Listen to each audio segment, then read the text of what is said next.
Otto Gunsche fue el ayudante personal de Hitler y uno de los encargados de quemar su cuerpo tras el suicidio. Fue capturado por el Ejército Rojo en mayo de 1945 y pasó 10 años en prisiones soviéticas, acusado de ser cómplice directo del círculo íntimo del Führer. Tras su liberación en 1956, vivió discretamente en Alemania Occidental. Murió en el año 2003. Heinz Linge, el mayordomo de Hitler desde 1935, también estuvo presente en el búnker hasta el final y ayudó a preparar el cuerpo del dictador tras su muerte. Capturado por los soviéticos, fue interrogado y encarcelado durante más de una década.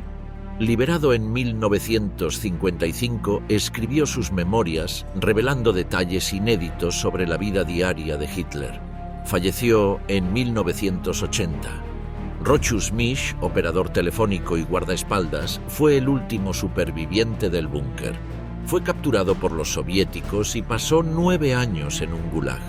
Años más tarde ofreció entrevistas y escribió un libro contando su versión de los hechos, sin mostrar arrepentimiento por su papel en el régimen. Murió en 2013, siendo el último testigo directo del búnker. Emil Maurice fue un guardaespaldas original de Hitler y uno de los fundadores de las SS. A pesar de tener ascendencia judía, fue protegido por el propio Hitler con un certificado de sangre honoraria. Tras la guerra, fue arrestado brevemente por los aliados, pero no fue condenado por crímenes de guerra. Vivió el resto de su vida en Alemania y murió en 1972. Otto Gunsche, el hombre que vio morir a Hitler y pasó 10 años prisionero de los soviéticos. Otto Gunsche nació el 24 de septiembre de 1917 en Jena, en el estado libre de Turingia, Alemania. Desde muy joven mostró un apego casi religioso por las estructuras de autoridad y por los ideales nacionalistas. En 1934, con apenas 17 años, se unió a las Juventudes Hitlerianas. 2 años más tarde, en 1936, se enroló en las SS, la organización paramilitar que funcionaba como guardia de élite del Partido Nacional Socialista. Su ingreso no fue fortuito. Desde el comienzo, Gunsche mostró una disciplina férrea, lealtad incuestionable y una devoción absoluta hacia Adolf Hitler, cualidades que lo harían destacar rápidamente. Ese mismo año fue transferido al regimiento Leibstandarte SS Adolf Hitler, una unidad originalmente concebida como escolta personal del Führer. La Leibstandarte funcionaba como semillero de confianza para futuros cuadros nazis de élite. Allí, Gunsche comenzó a forjar su relación con los círculos más cercanos al poder. Su carácter sobrio, su discreción y su fanatismo ideológico lo transformaron en un joven soldado confiable ante los ojos de sus superiores.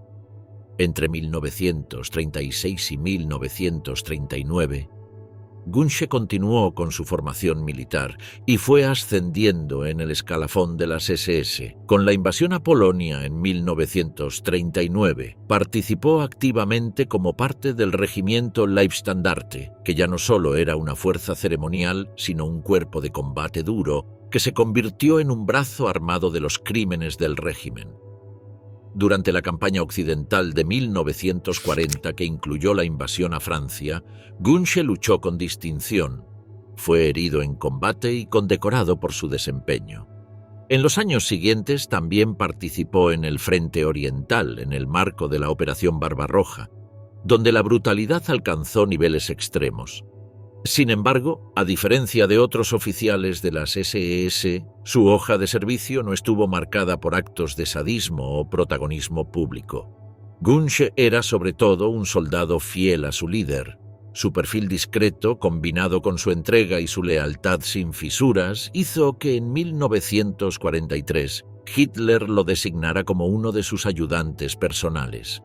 A partir de ese momento, su vida quedó completamente ligada al destino del Führer. Su rol no era político, sino operativo y simbólico. Debía estar siempre a disposición, coordinar aspectos logísticos, acompañar a Hitler en sus traslados y eventualmente dar su vida si fuera necesario. El nombramiento implicaba más que responsabilidad. era un juramento de muerte. A diferencia de otros miembros del círculo íntimo de Hitler, Gunsche no era un intelectual ni un estratega. Su misión era otra: ser el soldado silencioso, el guardaespaldas discreto, el hombre que haría lo que fuera necesario por su comandante supremo.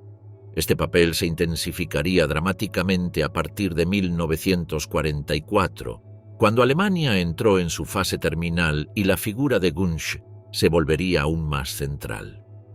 En 1944, Otto Gunsche fue ascendido a Hauptsturmführer de las SS y su vínculo con Adolf Hitler se tornó más estrecho que nunca.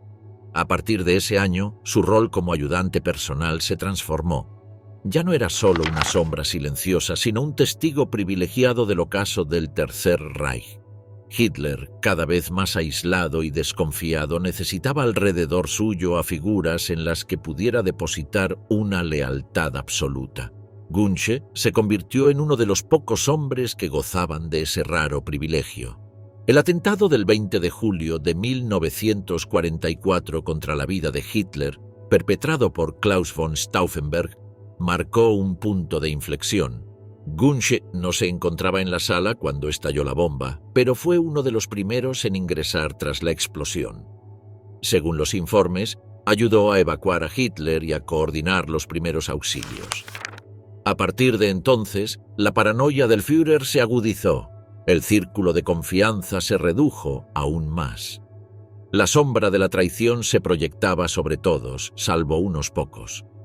Gunsche era uno de ellos. Durante los meses siguientes, el Reich se desmoronaba. Los frentes colapsaban uno tras otro y la resistencia aliada avanzaba implacable. En enero de 1945, Hitler abandonó por última vez la superficie de Berlín y se refugió en el Führerbunker. Junto a él lo acompañaban figuras como Joseph Goebbels, Martin Bormann, Eva Braun, Heinz Linge y, por supuesto, Otto Gunsche. Este último, además de cumplir funciones de guardia personal, era el encargado de coordinar las comunicaciones y asegurar la privacidad del Führer. El encierro en el búnker trajo consigo un deterioro acelerado de la figura de Hitler. Gunsche fue testigo de su colapso físico y mental. Las reuniones eran más erráticas, los discursos más obsesivos y los accesos de ira más frecuentes. A pesar de ello, el joven de las SS mantuvo su compostura. Sabía que su destino estaba irremediablemente unido al de su jefe. En los días finales de abril, cuando las tropas soviéticas rodeaban completamente Berlín, Hitler redactó su testamento político. El 30 de abril de 1945, tras despedirse de sus más cercanos y luego de haberse casado con Eva Braun el día anterior, el Führer se encerró en su habitación. Junto a Eva se suicidó con una cápsula de cianuro y un disparo en la sien. En la habitación contigua aguardaban Heinz Linge y Otto Gunsche. Cuando entraron, hallaron los cuerpos sin vida. Gunsche había recibido previamente una orden directa. Debía asegurarse de que el cadáver de Hitler no cayera en manos enemigas. En cumplimiento de esa misión, trasladó los cuerpos al jardín de la Cancillería del Reich. Allí, junto a Linke, envolvió los cuerpos en mantas, los roció con gasolina y les prendió fuego. El humo se mezcló con los sonidos de la artillería soviética que ya golpeaba la superficie. Durante los días siguientes, Gunsche permaneció en el búnker, colaborando con la destrucción de documentos y la coordinación de las últimas comunicaciones. Finalmente, el 2 de mayo de 1945, al intentar huir de Berlín, fue capturado por las fuerzas soviéticas. Su identidad no tardó en ser confirmada y su destino quedó sellado. Fue trasladado a Moscú e interrogado por la NKVD. Su conocimiento directo de los últimos momentos de Hitler lo convirtió en una fuente de información clave. Pasó casi una década prisionero en la Unión Soviética, en condiciones extremadamente duras, hasta que fue liberado en 1956 tras gestiones del gobierno de Alemania Occidental. A su regreso, vivió discretamente, sin escribir memorias ni buscar protagonismo. Otto Gunsche fue el testigo y ejecutor final de uno de los capítulos más oscuros del siglo XX. Su rol fue el de una sombra fiel que acompañó al Führer hasta la tumba y murió en el olvido el 2 de octubre de 2003. Heinz Linge, el fiel ayudante de Hitler hasta sus últimos días. Heinz Linge nació el 23 de marzo de 1913 en Bremen. De origen humilde y formación técnica, trabajó como aprendiz de albañil antes de verse atraído por la creciente mística del nacionalsocialismo. En 1933, poco después del ascenso de Hitler al poder, se unió a las SS. Su conducta disciplinada, su presencia pulcra y su actitud servicial llamaron la atención de sus superiores. En 1935 fue seleccionado para formar parte del equipo de asistentes personales del Führer. A diferencia de Otto Gunsche, Linge no provenía de un trasfondo militar puro. Su rol era más doméstico, aunque no menos importante. Era el valet personal de Hitler, responsable de su higiene, su vestimenta, su rutina diaria y sus espacios privados. En la estructura rígida del Tercer Reich, este tipo de tareas no implicaban servidumbre, sino confianza absoluta. Linge era una de las pocas personas autorizadas a ingresar al dormitorio de Hitler sin previo aviso. Su función requería discreción, silencio y lealtad incuestionable. A lo largo de más de una década, Heinz Linge fue testigo directo de la vida privada del Führer. Conocía sus hábitos, sus fobias, sus manías. Le ayudaba a vestirse, organizaba sus pertenencias, disponía sus comidas y estaba presente en cada momento del día, incluso durante los viajes. Esa cercanía convirtió a Linge en una figura casi invisible, pero indispensable. Durante los años de esplendor del Tercer Reich, Linge participó en actos oficiales, banquetes, reuniones de alto nivel y encuentros diplomáticos, siempre a una distancia de rescate, es decir, solo un paso detrás de Hitler. No opinaba, no intervenía ni dejaba rastro. Su presencia, sin embargo, fue constante. Fue testigo silencioso de la evolución física y mental del dictador, desde el carismático orador de los años 30 hasta el enfermo paranoico de los últimos días. A partir de 1943, con el inicio de los reveses militares en el frente oriental y la creciente presión aliada en el oeste, Linge notó los primeros signos del deterioro de Hitler. Su andar se volvió más rígido, su temblor en la mano izquierda más notorio y su carácter más irascible. Pese a ello, Linge no se apartó. Era un servidor, no un confidente. Su lealtad estaba sellada. Cuando Hitler se trasladó al Führerbunker en enero de 1945, Linge lo acompañó sin vacilaciones. Durante los meses de encierro su tarea se intensificó. Mantuvo una rutina espartana: preparar la ropa, coordinar el aseo, ordenar los espacios privados y asistir a las reuniones. También fue uno de los pocos que ingresaban con regularidad al dormitorio de Hitler y a las estancias donde se encontraba Eva Braun. Su cercanía con ambos le permitió ser testigo de los últimos momentos de intimidad de la pareja. El 29 de abril de 1945, Linge fue quien ayudó a vestir a Hitler para su boda simbólica con Eva Braun. Esa misma noche lo acompañó mientras redactaba su testamento político y su testamento personal. En esos documentos, Hitler designaba sucesores y ordenaba la destrucción de sus restos para evitar que fueran exhibidos como trofeo. Al día siguiente, el 30 de abril, Linge se encontraba a metros de distancia cuando Hitler y Eva Braun se encerraron en sus habitaciones privadas. Minutos después, escuchó el disparo. Junto a Otto Gunsche, entró en la sala y encontró los cuerpos sin vida. Hitler se había disparado en la sien. Eva había ingerido cianuro. Cumpliendo órdenes estrictas, Linge y Gunsche trasladaron los cuerpos al jardín de la Cancillería, los rociaron con gasolina y los incineraron. Linge permaneció varios días más en el búnker, organizando las últimas tareas y destruyendo documentos. Finalmente intentó huir disfrazado entre los escombros de Berlín, pero fue capturado por los soviéticos el 2 de mayo de 1945. En Moscú fue interrogado extensamente por la NKVD. Su testimonio sobre los últimos días de Hitler fue considerado clave para confirmar oficialmente su muerte. Pasó 10 años prisionero en la Unión Soviética en condiciones extremadamente duras.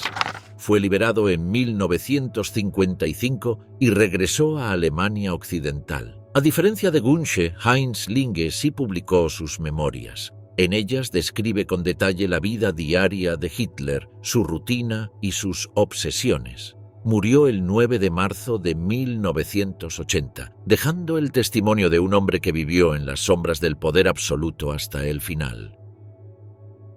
Johann Rathenhuber, el soldado que sirvió desde el Imperio Alemán hasta el servicio del Führer.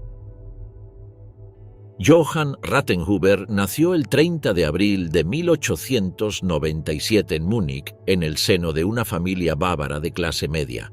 A los 17 años, cuando estalló la Primera Guerra Mundial, se presentó como voluntario para servir en el ejército del Imperio Alemán. Combatió en el Frente Oriental y obtuvo varias condecoraciones por su valor. Aunque fue herido en combate, sobrevivió al conflicto y regresó a Alemania en 1918, profundamente marcado por la experiencia, como tantos otros veteranos que serían parte de los cimientos del nazismo. Con la disolución del imperio y la instauración de la República de Weimar, Rathenhuber buscó en la función pública. Se unió a la Policía de Seguridad bávara, donde hizo carrera durante los años convulsos de entreguerras. En una época de inestabilidad e hiperinflación, golpes fallidos y enfrentamientos entre comunistas y nacionalistas, Rathenhuber se consolidó como un agente duro, eficiente y decidido. Era un hombre de acción, marcado por una visión autoritaria del orden y el deber. Durante los años 20 y comienzos de los 30 fue testigo de la creciente agitación política que envolvía a Alemania. En Baviera, particularmente en Múnich, los movimientos nacionalistas ganaban cada vez más fuerza. Fue en este contexto que Rathenhuber entró en contacto con miembros del partido nazi y de las formaciones paramilitares que orbitaban en torno al partido de Hitler, incluyendo la SA y posteriormente las SS. Aunque inicialmente no fue un militante activo del partido, su orientación ideológica era evidente. Aborrecía al comunismo, desconfiaba del parlamentarismo y veía en el nacionalismo autoritario la única vía para restaurar la grandeza alemana.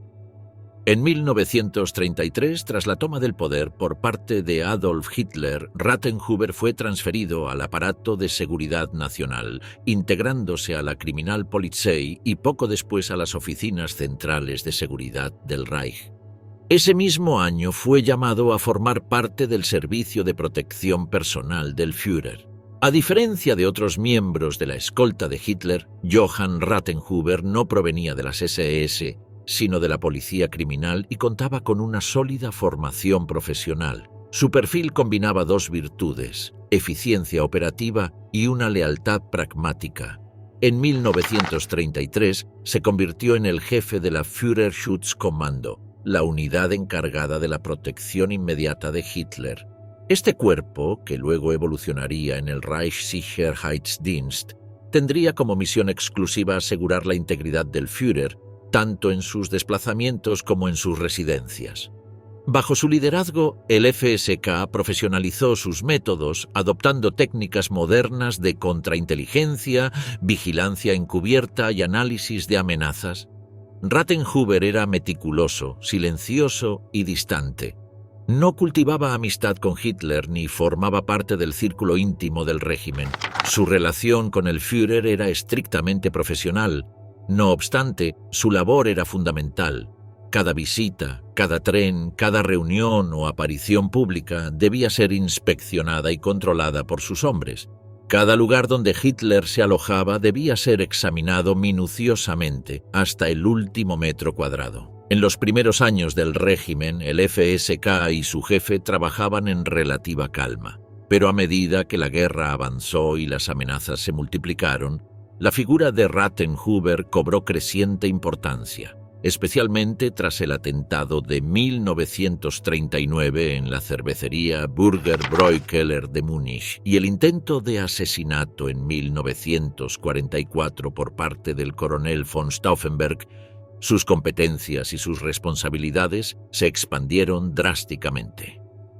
Hombre austero y sin ambiciones políticas, Johann Rathenhuber representaba a una clase de funcionario duro y obediente que, sin brillar, fue pieza clave en la maquinaria de protección que rodeaba a Hitler.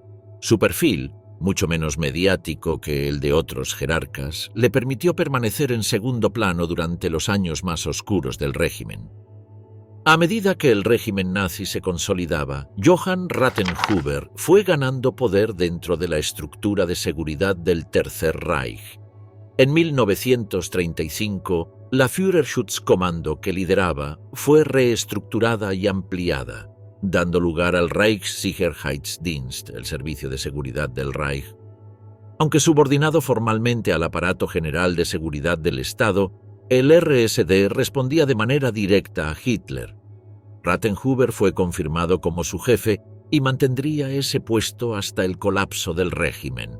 El RSD contaba con agentes entrenados en contravigilancia, detección de explosivos, interceptación de comunicaciones, identificación de infiltrados y verificación de personal. Tenían autoridad para realizar registros, detenciones y ejecuciones sumarias si así lo demandaba la seguridad del Führer. Su esfera de acción se extendía tanto dentro como fuera del Reich, acompañando a Hitler en sus visitas a frentes de batalla, instalaciones industriales o residencias privadas como el Berghof. Durante la guerra, Rathenhuber mantuvo un perfil bajo, en parte por convicción, en parte por estrategia. No participaba en decisiones políticas ni tenía vínculos estrechos con otros jerarcas nazis. Su relación con figuras como Himmler, Bormann o Goebbels era formal, cuando no tensa. Su único superior era Adolf Hitler, y su única misión, garantizar su supervivencia. El atentado fallido del 20 de julio de 1944 cambió radicalmente la estructura interna de seguridad del Reich. Aunque Rathenhuber no fue directamente responsabilizado, se le exigió una revisión total de los protocolos del RSD. Fue uno de los pocos oficiales que conservó su puesto tras la purga que siguió a la conspiración de Stauffenberg, señal de la confianza que Hitler aún depositaba en él. En los últimos meses de la guerra, cuando Hitler se refugió en el Führerbunker, Rathenhuber asumió la supervisión de toda la seguridad interna del complejo. El búnker estaba dividido en secciones, y el RSD tenía jurisdicción sobre la parte superior y los accesos. Rathenhuber organizó guardias rotativas, instaló puestos de escucha, reforzó puertas de acceso y mantuvo un control riguroso sobre cada ingreso y egreso. Su obsesión con la seguridad rayaba en la paranoia, pero en aquel Berlín sitiado, cada paso podía ser el último.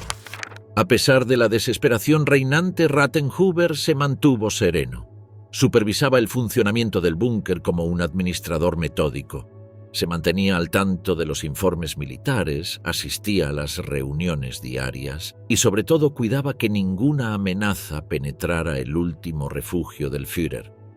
Incluso organizó el entrenamiento de tropas especiales para una eventual defensa del búnker, aunque todos sabían que esa resistencia sería simbólica y breve. El 30 de abril de 1945, cuando Hitler se suicidó junto a Eva Braun, Rathenhuber fue informado de inmediato por Heinz Linke y Otto Günsche. Tras verificar la muerte del Führer, cumplió con su deber. Selló los accesos y ordenó a sus hombres continuar con la seguridad del recinto hasta que el mando soviético lo hiciera insostenible. El 1 de mayo organizó la evacuación de parte del personal restante, entre ellos el general Wilhelm Mohnke y el operador de radio Rochus Misch. Rathenhuber fue uno de los últimos en abandonar el búnker. Sin embargo, a pocas cuadras de distancia fue capturado por las fuerzas del Ejército Rojo. Interrogado y trasladado a Moscú, fue considerado una pieza clave para reconstruir los últimos días del régimen. Su testimonio fue registrado en múltiples sesiones con la NKVD y posteriormente con la KGB. A diferencia de otros prisioneros, Rattenhuber no negó su lealtad, pero tampoco se mostró como un fanático.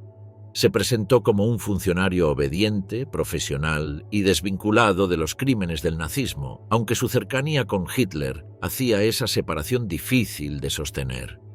En 1950 fue juzgado en la Unión Soviética y condenado a 25 años de prisión. Sin embargo, fue liberado en 1955 como parte de una amnistía política entre Moscú y Bonn.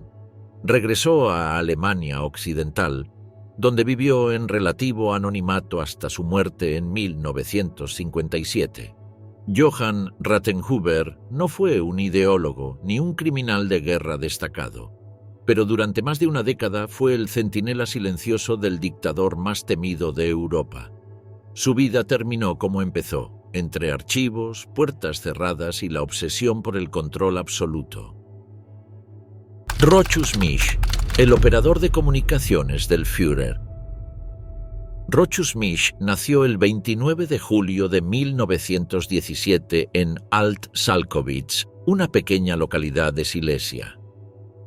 Huérfano desde muy joven, ya que sus padres murieron cuando apenas tenía 2 años, fue criado por sus abuelos maternos. En la pobreza de la posguerra y la desintegración de la República de Weimar, Misch se formó dentro de un entorno profundamente nacionalista, influido por la crisis económica, el resentimiento post-Versalles y la promesa de redención que ofrecía el nacionalsocialismo. En 1937, con 20 años, se unió a las SS-Verfügungstruppe, la organización paramilitar de combate que más tarde se transformaría en la Waffen-SS. Fue destinado al regimiento Leibstandarte SS Adolf Hitler, la guardia personal del Führer.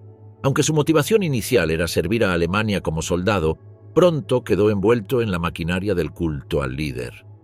Con el estallido de la Segunda Guerra Mundial en 1939, Misch participó en la invasión de Polonia. Durante un enfrentamiento fue gravemente herido en el pecho. Tras una larga recuperación, fue declarado no apto para combate y reasignado a tareas de seguridad. Esa reubicación cambió radicalmente su destino.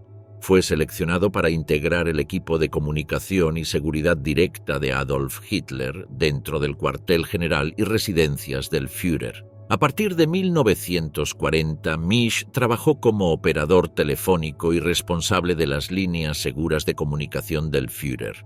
Su puesto lo colocaba en una posición clave. Era el intermediario entre Hitler y sus generales, ministros y aliados extranjeros. No decidía nada, no opinaba, pero escuchaba todo. Conocía las voces, las tensiones, los tonos y los silencios de cada nazi importante. Desde los pasillos del Berghof hasta los búnkeres móviles del Frente Oriental, su presencia era una constante invisible.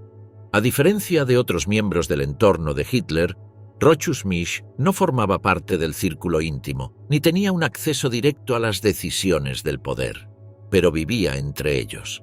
Estaba presente en las salas de espera, en las habitaciones contiguas, en los centros de mando. Su conocimiento de la rutina del Führer era absoluto: horarios, temperamento, ausencias, visitas. Siempre detrás de un tablero de comunicaciones conectado a una red que sostenía al régimen desde las sombras. Su lealtad era estructural, casi mecánica. No era un ideólogo ni un fanático, más bien un engranaje que jamás dudó en girar cuando se le exigía. Cuando Adolf Hitler se refugió en el Führerbunker a comienzos de 1945, Rochus Misch fue trasladado con él. Su rol como operador de comunicaciones lo convirtió en una pieza esencial para mantener el contacto con los restos de la estructura militar y administrativa del Reich. Desde un pequeño cuarto revestido con acero y hormigón, Misch controlaba la central telefónica subterránea que aún conectaba a Hitler con sus generales dispersos por lo que quedaba del Reich. El mundo se derrumbaba en la superficie, pero él seguía escuchando voces. El caos de las últimas semanas era absoluto. La Cancillería del Reich se encontraba bajo bombardeo constante. Los accesos estaban destruidos y las comunicaciones eran cada vez más erráticas. Misch, sin embargo, permaneció en su puesto haciendo guardias rotativas con otros operadores y técnicos. Recibía y transmitía órdenes que muchas veces ya no tenían sentido, dirigidas a divisiones inexistentes o a comandantes que ya habían muerto.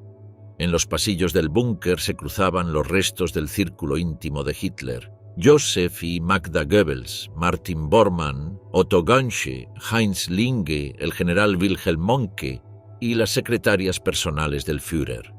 Misch no era parte de las decisiones, pero estaba allí, siempre allí. Veía, escuchaba, registraba mentalmente. Su memoria era su único archivo. En los días previos al suicidio de Hitler, el ambiente se tornó irrespirable. Las noticias del avance soviético eran lapidarias. Berlín estaba rodeada y la rendición se vislumbraba como inevitable.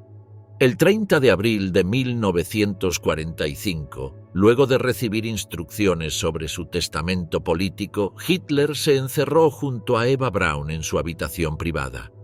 Minutos después se oyó el disparo. Misch, como los demás, entendió sin necesidad de confirmación. El silencio que siguió fue más brutal que cualquier explosión. Poco después fue testigo del traslado de los cuerpos al jardín, la incineración y el cierre definitivo del ciclo hitleriano. Misch continuó en el búnker por algunos días más. Fue uno de los últimos en operar la línea telefónica, intentando establecer contacto con unidades alemanas o con oficiales soviéticos para negociar una rendición. El 2 de mayo, cuando los soldados del Ejército Rojo entraron en el complejo, fue capturado.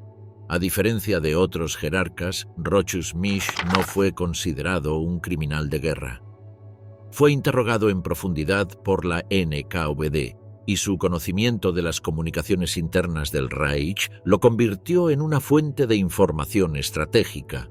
Fue trasladado a múltiples cárceles soviéticas y enviado finalmente al campo de prisioneros de guerra de Vorkuta, en Siberia, donde pasó 9 años. En 1954 fue liberado y regresó a Berlín Occidental.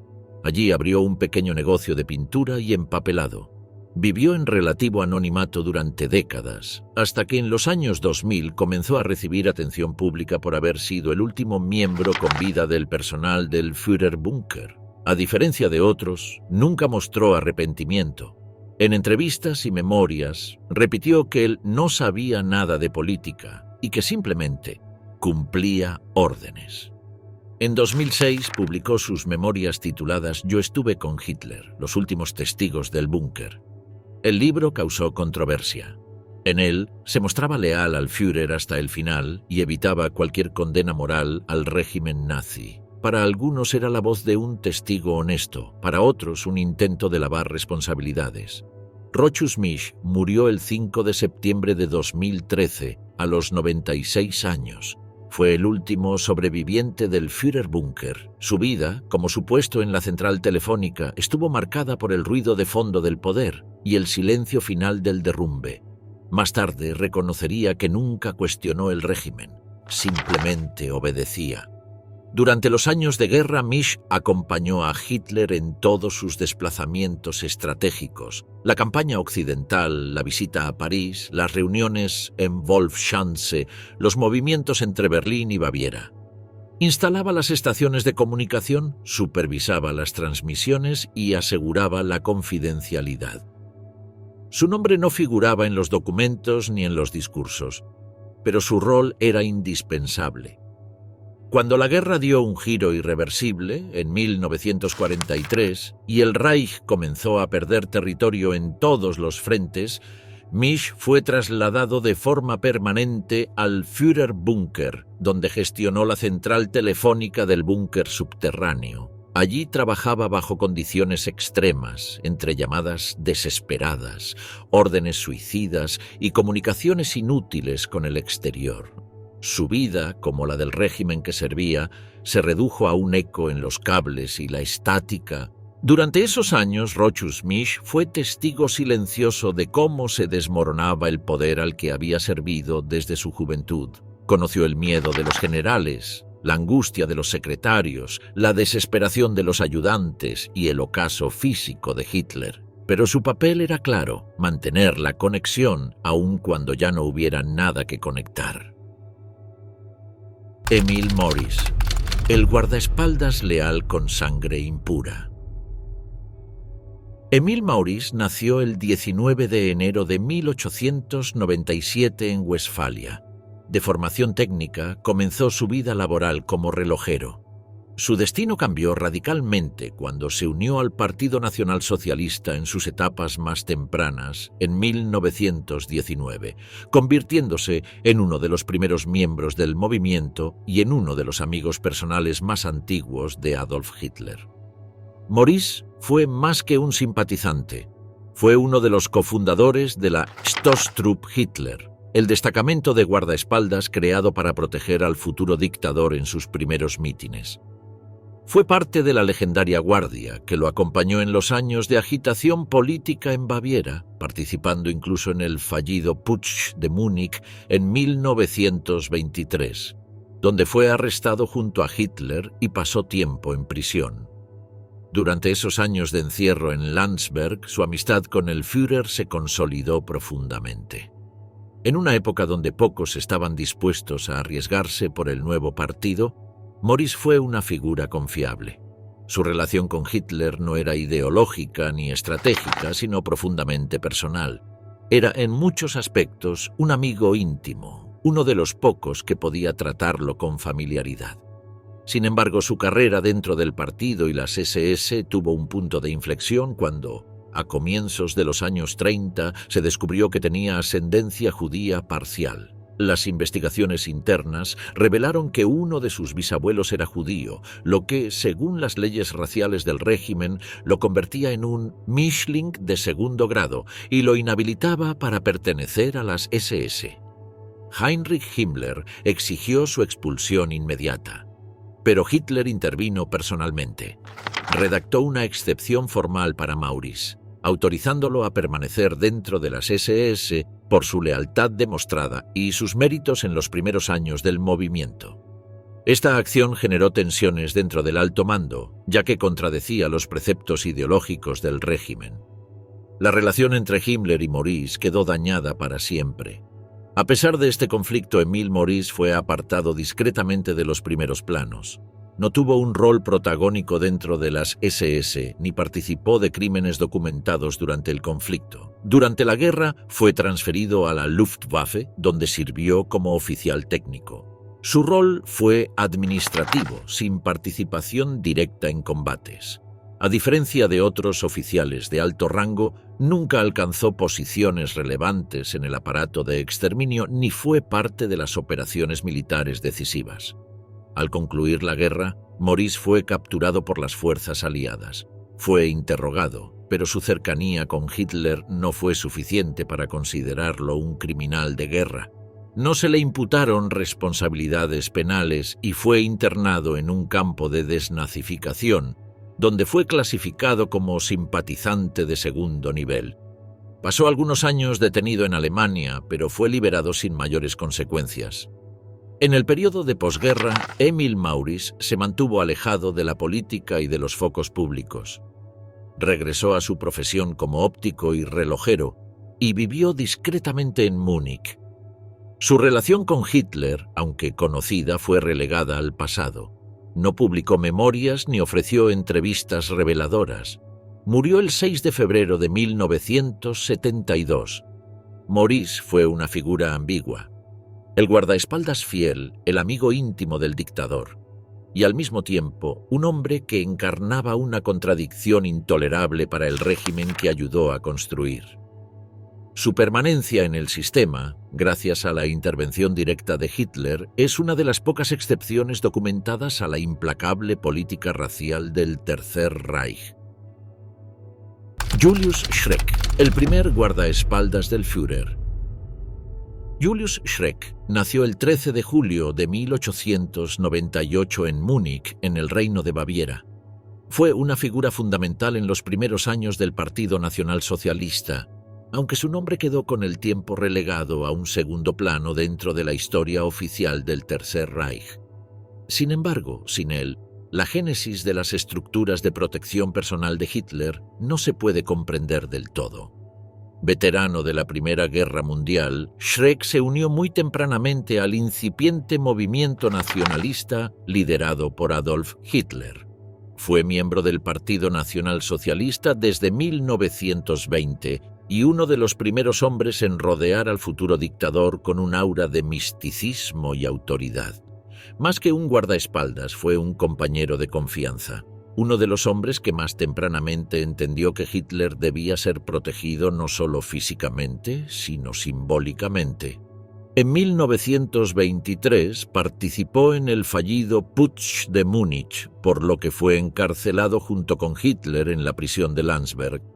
Durante ese encierro se fortaleció aún más el vínculo entre ambos. A la salida de prisión, Schreck propuso la creación de una unidad pequeña y completamente leal para proteger al líder del partido. Así nació la Stoßtruppe Hitler, una fuerza de choque y protección que puede considerarse el embrión directo de las SS. Schreck fue su primer comandante, y el modelo que estableció influyó decisivamente en la creación posterior de la Schutzstaffel. Él mismo dirigió la SS durante su fundación en 1925, cuando aún era una unidad diminuta subordinada a la SA. En aquellos primeros años, Schreck insistía en que los miembros del cuerpo debían mostrar una devoción casi religiosa por Hitler. Él mismo se vestía con uniformes oscuros y botas altas, prefigurando la estética militarizada que más tarde adoptaría la organización bajo Himmler. Su imagen, siempre seria y silenciosa, contrastaba con el bullicio paramilitar de la SA. En cierto modo, Schreck fue el precursor del estilo SS, sobrio, eficaz y fanáticamente leal. A medida que el partido crecía y se institucionalizaba, Schreck fue desplazándose hacia funciones más simbólicas. En 1926 fue reemplazado por Joseph Berchtold como jefe de la SS, aunque permaneció cercano a Hitler como su chofer personal, escolta y asistente de confianza. Durante esta etapa, Schreck fue parte del entorno más íntimo del líder nazi. Viajaba con él, lo acompañaba en sus recorridos por Alemania y actuaba como un asistente silencioso en los encuentros con simpatizantes y miembros del partido. Sin embargo, la carrera de Julius Schreck se truncó de manera prematura. En 1936 contrajo meningitis y falleció el 16 de mayo de ese año. Tenía apenas 37 años. Su muerte fue profundamente sentida por Hitler, quien le rindió un homenaje personal y ordenó que se le otorgaran honores funerarios especiales. Fue sepultado en Múnich y durante un breve tiempo su nombre fue recordado en círculos del partido como un mártir del movimiento. Pese a su rol decisivo en la formación de las SS y en la construcción del aparato simbólico de poder de Hitler, el nombre de Julius Schreck cayó progresivamente en el olvido. No fue parte de los crímenes del régimen, ni tuvo participación activa en la Segunda Guerra Mundial, pero fue uno de los primeros en comprender que la figura de Hitler debía ser protegida como la de un monarca o un mesías, y en construir a su alrededor un cerco de hierro y fe. Ernst Röhm, el revolucionario homosexual que forjó el músculo del nazismo y fue traicionado por Hitler. Ernst Röhm nació el 28 de noviembre de 1887 en Múnich, en el corazón de Baviera. Proveniente de una familia de tradición militar, siguió naturalmente el camino castrense. Se graduó como oficial del ejército imperial y combatió en la Primera Guerra Mundial, donde fue herido varias veces y condecorado por su valor. La experiencia del frente lo marcó profundamente, desarrollando un desprecio visceral por el parlamentarismo liberal y un culto casi místico por la acción, la fuerza y el orden vertical. Tras el colapso del Imperio alemán en 1918, Röhm se convirtió en uno de los miles de oficiales desmovilizados que encontraron en los Freikorps, las milicias paramilitares nacionalistas que se convirtieron en un nuevo espacio de combate. Fue un organizador feroz y despiadado, participando en la represión de movimientos comunistas en Baviera y otras regiones alemanas. Su compromiso ideológico se fue radicalizando. Para Röhm, la democracia era una traición a la sangre derramada en el frente. En 1919, en plena efervescencia revolucionaria, conoció a Adolf Hitler, un orador menor en el naciente Partido de los Trabajadores Alemanes. Röhm quedó impresionado por la vehemencia de aquel veterano de guerra, mientras que Hitler reconoció en Röhm a un hombre con contactos militares, experiencia en organización y una disposición absoluta al uso de la violencia. Así comenzó una de las alianzas más estratégicas y finalmente trágicas de la historia del nazismo. En los años siguientes, Röhm puso al servicio del partido su red de contactos, su capacidad para reclutar excombatientes y su brutalidad sin matices. Fue él quien fundó y organizó las primeras unidades de asalto del partido, las Sturmabteilung o SA, conocidas también como las camisas pardas. Bajo su liderazgo, las SA se convirtieron en una fuerza callejera, encargada de proteger los mítines del partido nazi, disolver actos de partidos rivales y sembrar el terror político en las calles. Röhm tenía una visión muy clara. Las SA no debían ser solo una herramienta de protección para Hitler, sino la base de un futuro ejército revolucionario. Consideraba que la vieja élite militar prusiana debía ser barrida y reemplazada por una nueva clase combatiente, formada por hombres ideológicamente comprometidos y nacidos de la lucha en las calles. Este pensamiento chocaría luego frontalmente con las ambiciones de Hitler de aliarse con el ejército tradicional. En 1923, Röhm participó activamente en el Putsch de Múnich, el intento de golpe de Estado que terminó con Hitler y otros líderes nazis en prisión. A diferencia del resto, Röhm nunca fue condenado y continuó en los años siguientes su militancia nacionalista desde el extranjero, particularmente en Bolivia, donde trabajó como asesor militar. Sin embargo, mantuvo contacto con Hitler y cuando éste retomó el liderazgo del partido en 1925, lo llamó de vuelta a Alemania. En 1930, Hitler le ofreció nuevamente el mando supremo de las SA, que entonces atravesaban una crisis interna. Röhm aceptó de inmediato y bajo su dirección, la organización se expandió con una rapidez alarmante.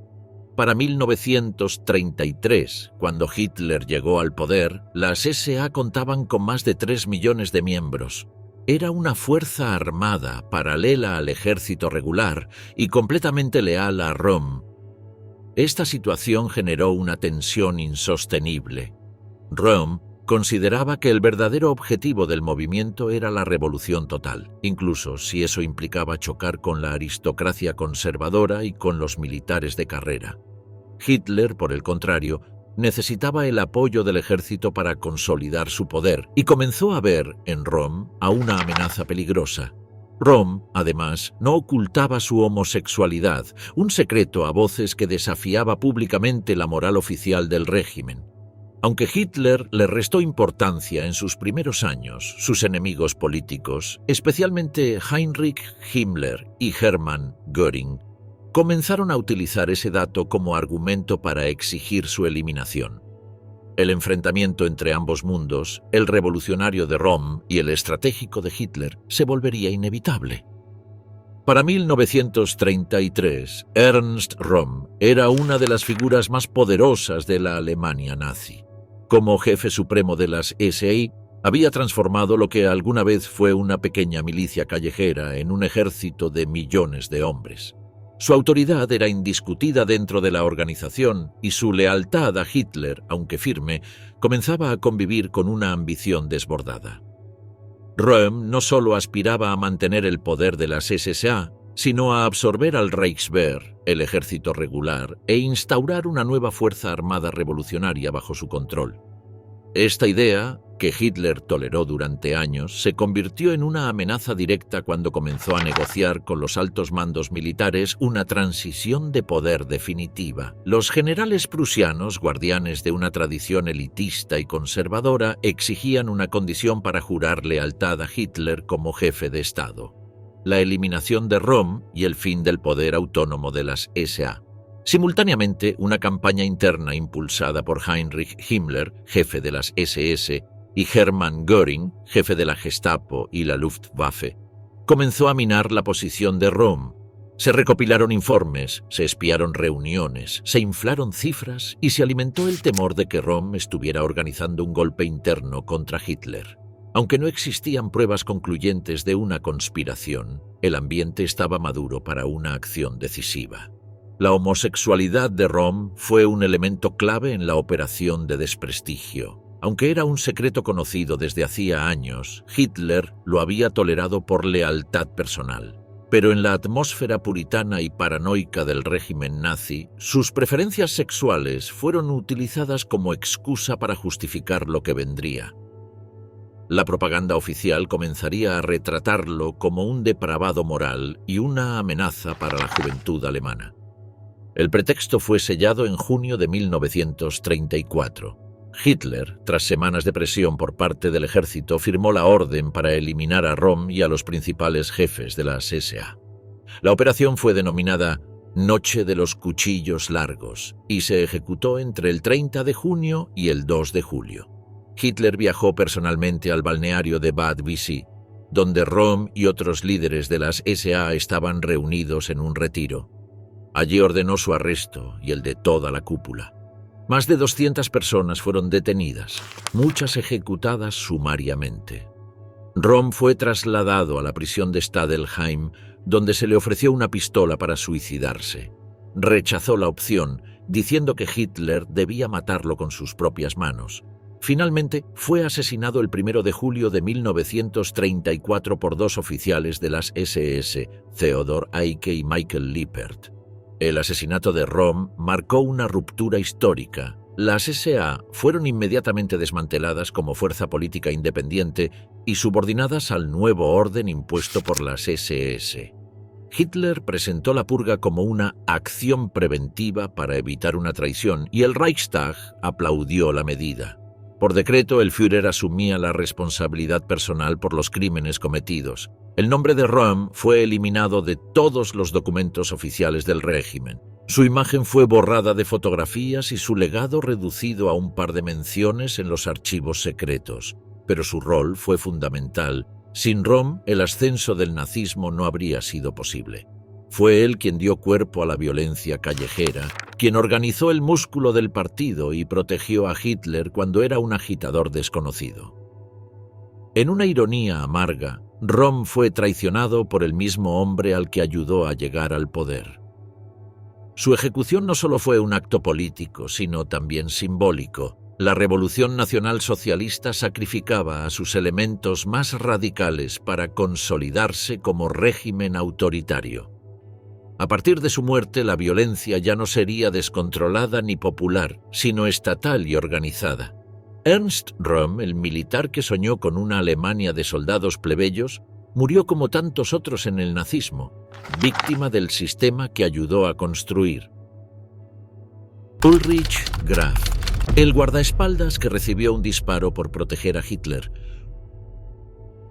Ulrich Graf nació el 6 de julio de 1878 en la región de Baviera, en el sur de Alemania.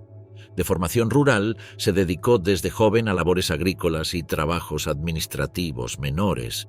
No tenía estudios militares formales, pero sí una fuerte inclinación por la política nacionalista y el orden autoritario.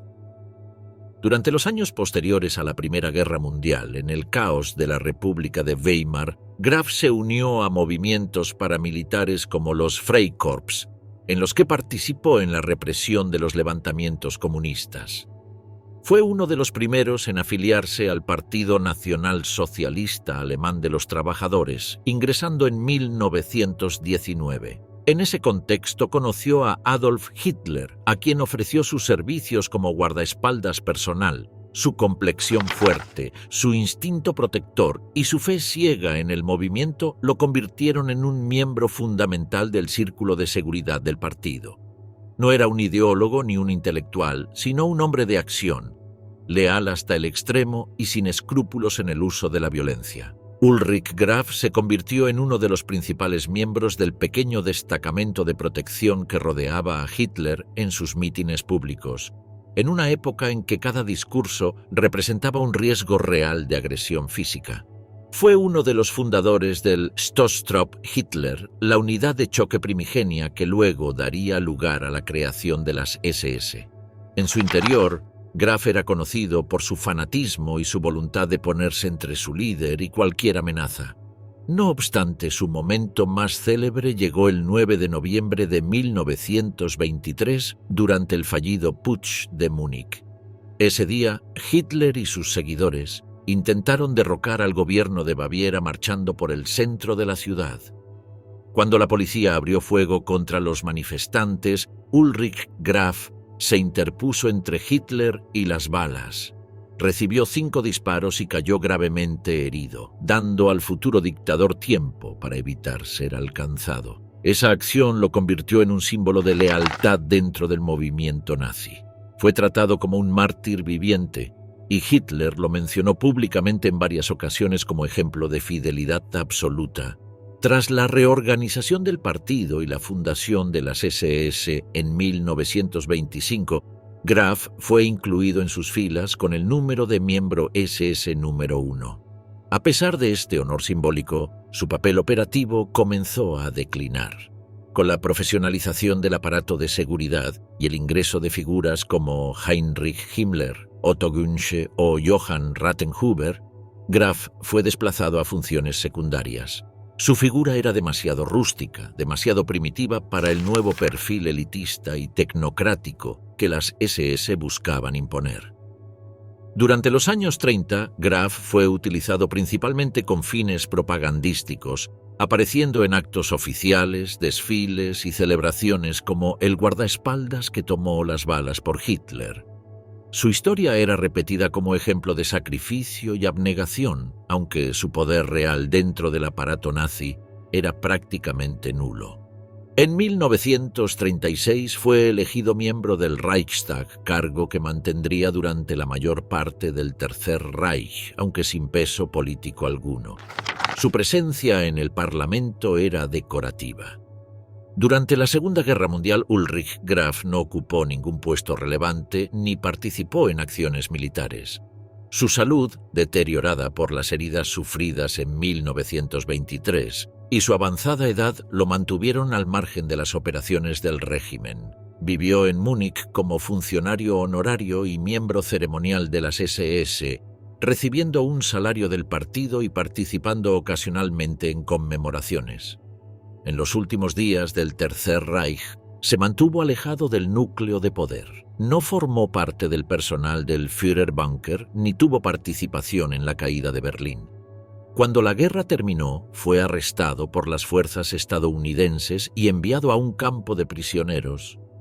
Fue clasificado como un colaborador del régimen, pero no se le atribuyeron crímenes específicos. En 1948, durante los procesos de desnazificación, fue sentenciado como culpable menor, lo que le permitió evitar una condena grave. Pasó algunos años en libertad condicional sin volver nunca a la vida pública. Murió en Utting am Ammersee el 3 de marzo de 1950 en el anonimato. Ulrich Graf representa el tipo de figura que el nazismo supo aprovechar como símbolo. Un hombre simple, brutalmente leal, sin ambiciones políticas ni visión estratégica, pero útil como ejemplo vivo de sacrificio. Su vida, reducida a un acto de protección en 1923, quedó fijada en la narrativa del régimen como un reflejo de la fidelidad sin reservas que Hitler exigía de los suyos. Una bala lo sacó de la historia, y una bala lo mantuvo en ella. Bruno Gesche, el guardaespaldas imprudente que cayó en desgracia. Bruno Gesche nació el 5 de noviembre de 1905 en Berlín. Creció en un entorno obrero, en el seno de una familia de clase trabajadora. Desde joven mostró una personalidad fuerte, impulsiva y marcada por una intensa fascinación por el poder. En los primeros años de la República de Weimar, mientras Alemania vivía una etapa de crisis económica y convulsión política, Gesche encontró en el nacionalismo radical una vía de expresión. En 1922, con apenas 17 años, se unió al Partido Nacionalsocialista Alemán de los Trabajadores y muy pronto fue aceptado como uno de los primeros miembros de las Sturmabteilung. Su lealtad incondicional, su fortaleza física y su audacia en las calles de Berlín lo destacaron dentro del creciente aparato paramilitar del partido. En poco tiempo fue reclutado para integrar la Stoßtruppe Hitler, la unidad de guardaespaldas personales que protegía a Hitler en sus primeras apariciones públicas. Gesche participó activamente en actos violentos, mítines y enfrentamientos con opositores políticos. Su reputación creció rápidamente como uno de los más fieles defensores del Führer. Con la fundación de las SS, Gesche ingresó como miembro fundador y fue uno de los primeros en formar parte del equipo de escoltas personales de Hitler. A diferencia de otros guardaespaldas más sobrios o disciplinados, Gesche destacaba por su temeridad. Su conducta era impetuosa, casi temeraria, pero Hitler apreciaba esa energía. Durante los años 30 lo convirtió en jefe del Begleitkommando des Führers, la unidad encargada directamente de su protección personal en desplazamientos públicos. Desde 1932 en adelante, Gesche estuvo presente en la mayoría de los eventos importantes del ascenso nazi: mítines en Nuremberg, la noche del incendio del Reichstag, la proclamación del Tercer Reich, las campañas de anexión y las recepciones diplomáticas. Gesche no era un ideólogo, sino un hombre de acción. Tenía acceso personal a Hitler, dormía frecuentemente en habitaciones cercanas a las suyas y controlaba cada movimiento del líder en sus viajes. Su equipo debía garantizar que ninguna amenaza física pudiera llegar hasta el Führer. Bajo su mando, la protección se volvió un protocolo rígido que incluía rutas alternativas, control de alimentos, revisión de habitaciones y entrenamiento constante. Sin embargo, Bruno Gesche también desarrolló una conducta autodestructiva. Era conocido por su consumo excesivo de alcohol, su comportamiento agresivo fuera de servicio y su tendencia a generar conflictos con otros oficiales. Durante años, su cercanía con Hitler le permitió sobrevivir a críticas internas y denuncias formales. El propio Führer intercedió en varias ocasiones para evitar que fuera destituido por conducta indebida. Con el tiempo, los enfrentamientos de Gesche con Heinrich Himmler, jefe supremo de las SS, se volvieron irreconciliables. Himmler, un burócrata obsesionado por el orden, la jerarquía y la pureza ideológica, veía a Gesche como una vergüenza dentro de su estructura. El enfrentamiento entre ambos fue soterrado pero constante.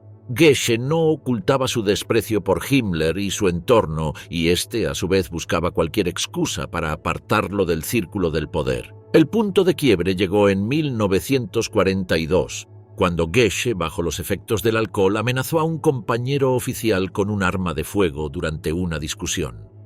El incidente fue llevado directamente a Himmler, quien aprovechó la ocasión para actuar. Ordenó la degradación de Gesche y su expulsión del Begleitkommando. A pesar de los ruegos de Gesche y de algunos de sus colegas, Hitler no intercedió esta vez.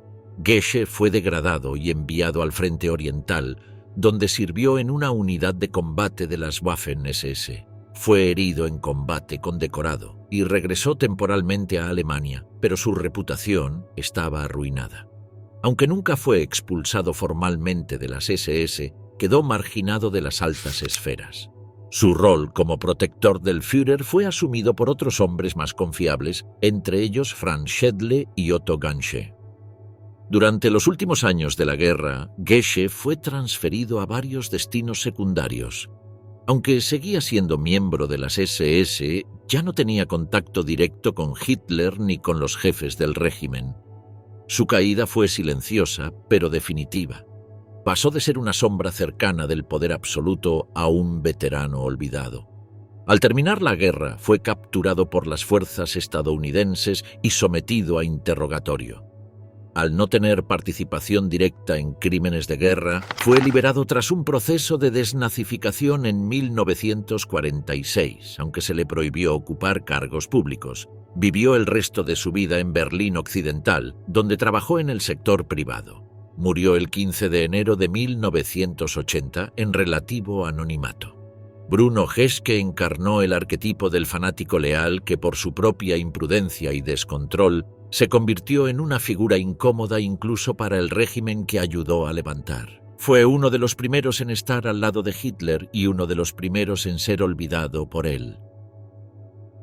Reinhard Heydrich, el verdugo elegante del Tercer Reich. Reinhard Tristan Eugen Heydrich nació el 7 de marzo de 1904 en Halle an der Saale, en el seno de una familia culta y musical. Su padre era compositor y cantante de ópera, lo que le brindó una infancia burguesa centrada en la disciplina, la cultura y el nacionalismo. Desde joven, Heydrich se destacó por su inteligencia aguda, su afición por la esgrima y un carácter frío y metódico que lo acompañaría hasta el final de su vida. En los años posteriores a la Primera Guerra Mundial, se unió a la Reichsmarine, la Armada alemana, donde alcanzó el rango de teniente.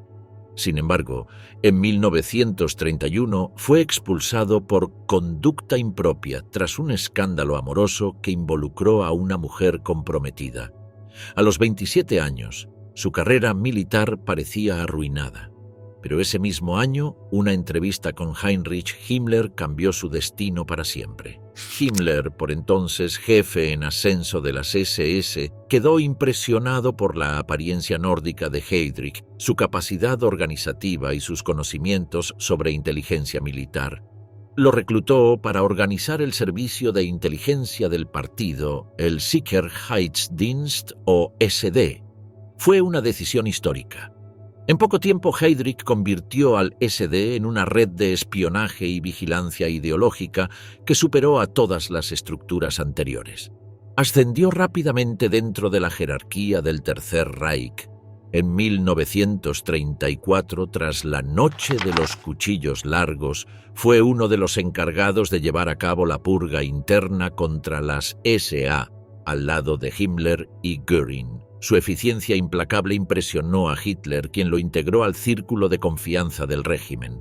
A partir de entonces, Heydrich no solo fue jefe del SD, sino también director de la Gestapo y desde 1939 jefe de la Reichssicherheitshauptamt, que integraba todas las estructuras de seguridad del Estado nazi.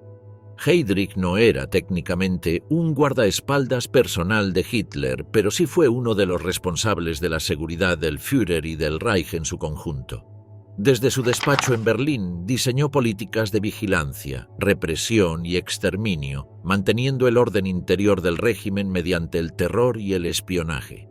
Fue uno de los principales cerebros detrás de las deportaciones masivas, la destrucción de la oposición y la vigilancia ideológica de toda Alemania. Su rol se extendía a cada rincón del país y de los territorios ocupados. Sus agentes estaban presentes en universidades, fábricas, oficinas estatales y cuarteles militares. Cualquier sospechoso de deslealtad, desde comunistas hasta sacerdotes católicos, podía ser arrestado, torturado o ejecutado por orden del aparato que Heydrich controlaba. De rostro elegante, modales refinados y una frialdad aterradora, Heydrich era temido incluso dentro del régimen. Se lo apodaba el hombre del corazón de hierro. Hitler lo consideraba el hombre con el cerebro más peligroso del Reich. Su talento para el poder, su falta de escrúpulos y su habilidad para maniobrar entre los jefes nazis más ambiciosos lo convirtieron en una figura clave en la consolidación totalitaria del régimen. En 1941, Heydrich fue nombrado protector de Bohemia y Moravia, el cargo civil más alto en la ocupación de Checoslovaquia. Desde Praga impuso un régimen brutal que combinaba eficiencia económica con represión sistemática. Fusilamientos, deportaciones y confiscaciones marcaron su administración. A pesar de ello, logró contener el descontento social y estabilizar la región, lo que aumentó aún más su prestigio ante Hitler. Pero fue también en Praga donde encontró su fin. El 27 de mayo de 1942, dos miembros de la resistencia checa, entrenados por los británicos bajo la Operación Anthropoid, emboscaron el coche en el que viajaba Heydrich. Una bomba lanzada contra el vehículo le causó heridas graves. Murió una semana después, el 4 de junio de 1942, tras una infección generalizada. La reacción nazi fue brutal. En venganza, las SS masacraron a toda la población del pueblo de Lidice, ejecutando a los hombres, deportando a las mujeres a campos de concentración y enviando a los niños a centros de germanización o exterminio. La muerte de Heydrich fue utilizada como excusa para redoblar la represión en Europa del Este. Tras su muerte, Heydrich fue honrado con un funeral de Estado en Berlín. Hitler no ocultó su pesar, describiéndolo como el hijo que siempre quise tener. Su lugar fue ocupado por Ernst Kaltenbrunner, pero su legado represivo quedó profundamente marcado en el aparato de seguridad del Tercer Reich. Heydrich fue más que un ejecutor.